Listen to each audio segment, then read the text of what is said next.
He asked 15 people to work for free so he could blow everything on a magazine ad. That's not a business strategy. That's desperation with a plan.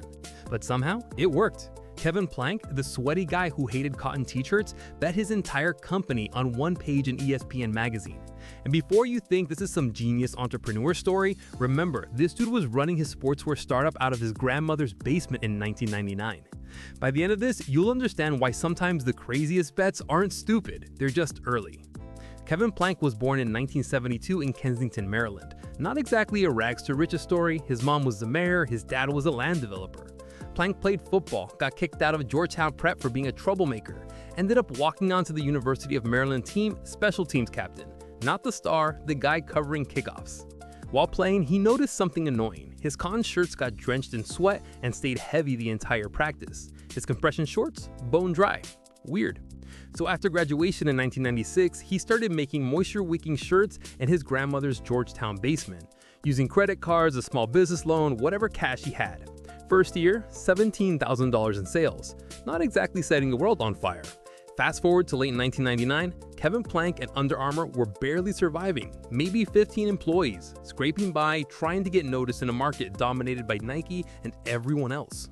Then Oliver Stone's Any Given Sunday wanted to use Under Armour products in the film. Plank got this wild feeling, thought the movie was going to be massive. So what does he do? Takes nearly all the company's money, about $25,000, and decides to buy a single advertisement in ESPN Magazine. One ad. That's it. His entire strategy. Here's where the entrepreneurial risk gets real. The company didn't have $25,000 just sitting around. To make this happen, Kevin Plank asked his employees to go without paychecks for a few weeks. Think about that. Hey team, I know you have rents and bills, but I need you to trust me on this startup sacrifice. We're betting everything on one magazine page. According to multiple sources, they agreed. Maybe they believed in him, maybe they had no choice, maybe they were just as crazy as he was. The business gamble was absurd when you break it down. In 1999, Under Armour had generated maybe $400,000 in sales the previous year. Now Plank was about to spend over 6% of that on a single athletic apparel advertisement in ESPN Magazine, timing it to release around Any Given Sunday.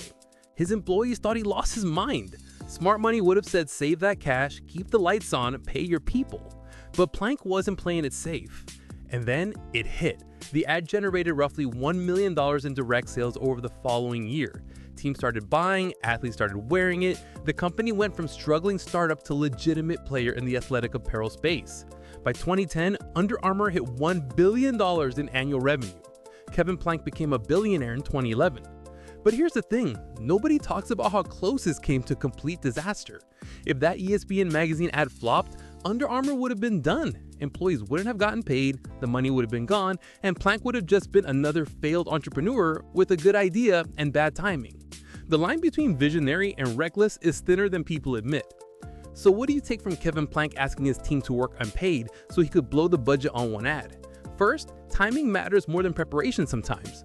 Plank didn't wait until he had millions in the bank. He struck when the opportunity appeared, even though he wasn't ready.